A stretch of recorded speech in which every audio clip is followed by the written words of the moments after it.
आज हम high school का पहला चैप्टर पढ़ेंगे जिसमें पाठ का नाम है प्रकाश का परावर्तन। तो जी हमारा हाई स्कूल का पहला चैप्टर है फिजिक्स का। तो आज हम आपको प्रकाश का परावर्तन पढ़ाएंगे। सबसे पहले हम इसकी परिभाषा देखेंगे कि प्रकाश के परावर्तन की परिभाषा क्या होती है। तो हम यहाँ हमने पहले चित्र बनाया हुआ है जिसमें आप देख रहे होंगे कि एक समतल पृष्ठ बना हुआ है जिसमें एक प्रकाश किरण आपतित हो रही है, उसको हम आने वाले प्रकाश किरण को आपतित किरण बोलते हैं।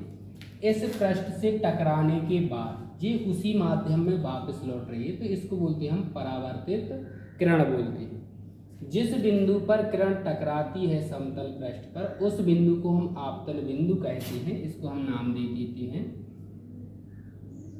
आपतन बिंदु। इस आपतन बिंदु पर हम क्या डाल देते हैं, एक अभिलंब डाल देते हैं। ठीक है, इसके बाद हम देखेंगे इसकी परिभाषा क्या होती है। तो हम इसकी परिभाषा हम इस चित्र से ही हम बनाएंगे। जब कोई प्रकाश किरण एक चमकदार और समतल पृष्ठ पर आपतित होती है, आपतित मतलब आती है, उससे टकराती है। तो जब कोई प्रकाश किरण एक चमकदार समतल पृष्ठ पर आपतित होती है तो पृष्ठ से टकराने के बाद वह उसी माध्यम में वापस लौट जाती है। अगर प्रकाश किरण आपकी इस समतल पृष्ठ को पार करके निकल जाती तो माध्यम चेंज हो जाता। माध्यम मतलब यहाँ वायु है तो यहाँ टकराने के बाद वो वापस इसी दिशा में वो लौट रही है। तो परिभाषा इस प्रकार से आपको बना लेनी है कि जब कोई प्रकाश किरण किसी चमकदार पृष्ठ पर आपतित होती है तो टकराने के बाद वह उसी माध्यम में वापस लौट जाती है। यही क्या है जो घटना घट रही है, इसी को हम कहते हैं प्रकाश का परावर्तन। जैसा कि आप चित्र देख रहे हैं इसमें, तो जी एक हमने समतल पृष्ठ लिया हुआ है और समतल पृष्ठ हमें चमकदार लेना है, जिसमें हमने क्या किया है, इसको दे दे ए और इसको दे दे यहाँ पे बी। तो हमारी जो ए बी जो प्रकाश किरण होगी उसको हम बोलते हैं आपतित किरण। यहाँ से बिंदु से टकराने के बाद जो प्रकाश किरण यहाँ से वापस लौटती है उसको हम बोलते हैं परावर्तित किरण। तो इसको नाम दिया हमने ए बी और इसको हम दे देंगे सी।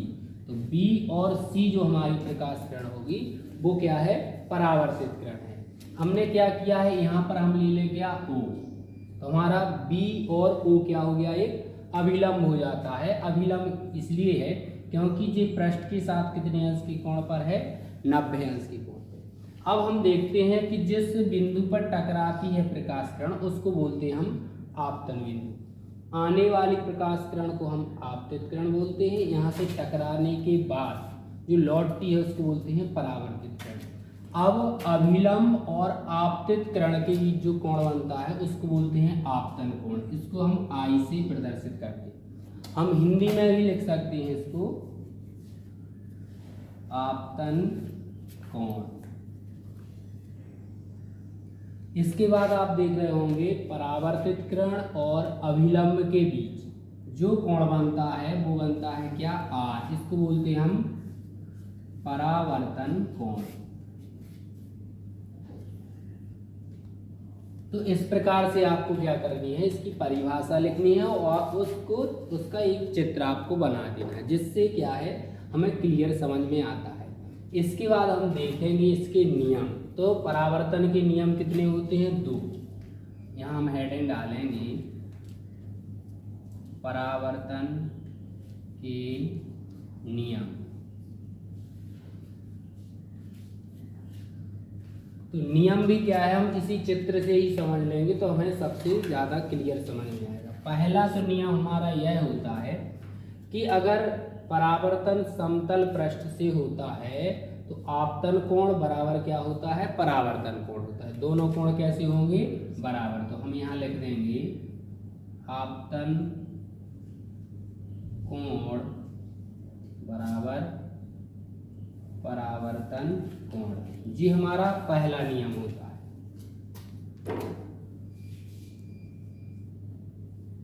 मतलब आपतन कोण बराबर परावर्तन कोण। यदि पृष्ठ कैसा हुआ, समतल होता है तो जी हमारा नियम लागू होगा। वैसे परावर्तन के हम अगर प्रकार देखें तो परावर्तन के 2 प्रकार होते हैं। ठीक है, परावर्तन के प्रकार। एक तो होता है, पहला होता है नियमित परावर्तन, नियमित परावर्तन। दूसरा प्रकार होता है अनियमित, अनियमित परावर्तन।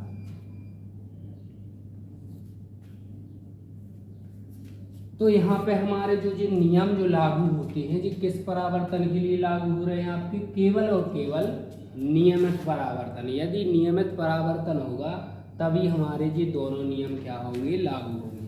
तो पहला जो नियम है हमारा वो है आपतन कोण बराबर क्या होता है, परावर्तन कोण।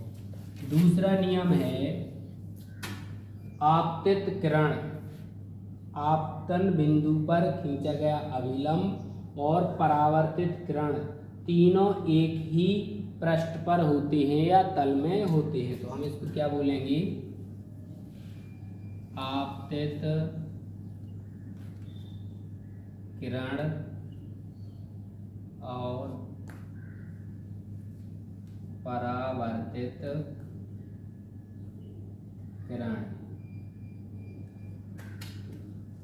एवं आपतन बिंदु पर खींचा गया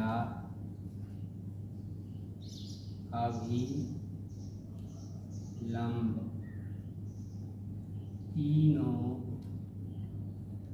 एक ही तल में स्थित होते हैं। ठीक है, तो जी हमारा दूसरा नियम है आपतित किरण, परावर्तित किरण, आपतन बिंदु पर खींचा गया अभिलंब तीनों एक ही तल में होते हैं। तो जी हमारे क्या होते हैं, परावर्तन के नियम होते हैं। और जी परावर्तन के नियम किसके लिए लागू हैं, केवल और केवल नियमित परावर्तन के लिए। हम फिर देखेंगे कि हमारा नियमित परावर्तन और अनियमित परावर्तन हम किसे कहते हैं। तो परिभाषा के माध्यम से और उनको चित्र के माध्यम से पाठ चल रहा है, इसमें हम इसके प्रकार देखेंगे। तो अभी हमने आपको बताया था इससे पहले कि जो प्रकाश का परावर्तन होता है वो दो प्रकार का होता है। पहला तो होता है क्या, नियमित परावर्तन।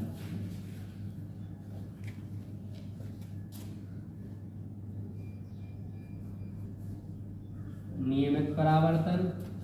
दूसरा होता है अनियमित परावर्तन।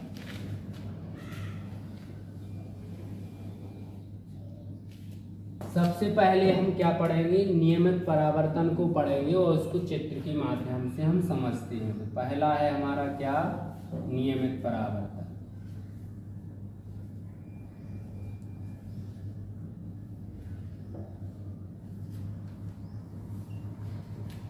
देखिए जैसे हम सबसे पहले एक चित्र हम बना लेते हैं। ये कोई एक समतल पृष्ठ है, एक तरफ इसकी क्या है, पॉलिश है। अब हम यहाँ पर क्या पढ़ रहे हैं, नियमित। यदि प्रकाश किरणें एक दूसरे के कैसे आ रही हैं, समांतर आपतित हो रही हैं। देखिए तीनों प्रकाश किरणें, मान लो कि हमने 3 प्रकाश किरणें ली हुई हैं, तो यहाँ से पृष्ठ से टकराने के बाद वह कैसी आएंगी, समांतर यदि आ रही हैं तो वो कैसी आएंगी, समांतर ही यहाँ से वापस लौटेंगे।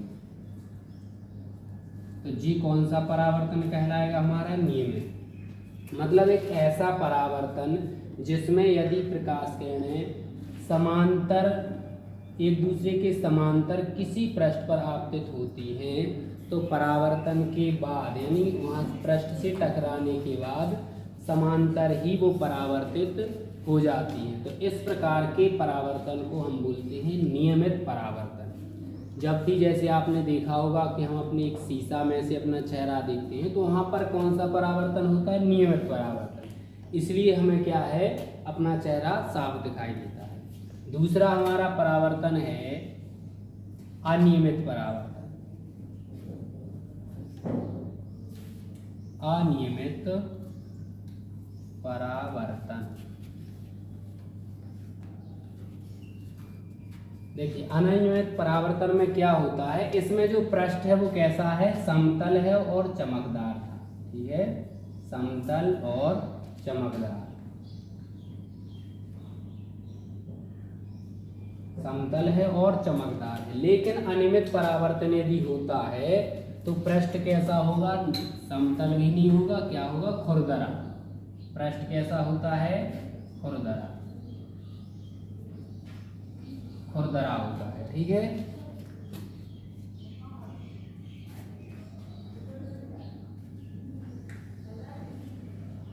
अब देखिए यदि प्रकाश किरणें अगर आपतित कैसी हो रही हैं, समांतर आपतित हो रही हैं,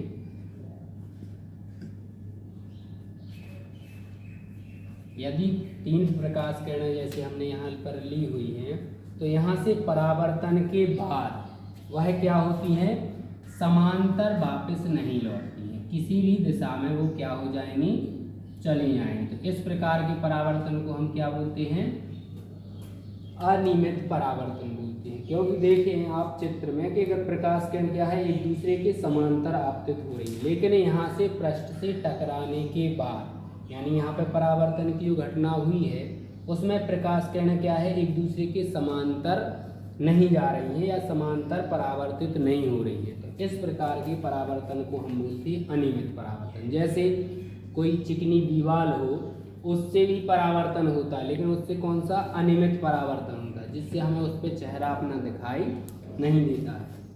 जबकि अगर नियमित परावर्तन होता है तो हमें अपना उसमें चेहरा यानी पृष्ठ कैसा होता है, चमकदार और समतल होता है। ठीक है, तो इस प्रकार से क्या है, इस वीडियो में हमने देखा कि प्रकाश का परावर्तन किसे कहते हैं और उसके प्रकार और उनके नियमों को पढ़ा। इसके बाद हम अगले वीडियो में पढ़ेंगे उसकी स्थितियाँ।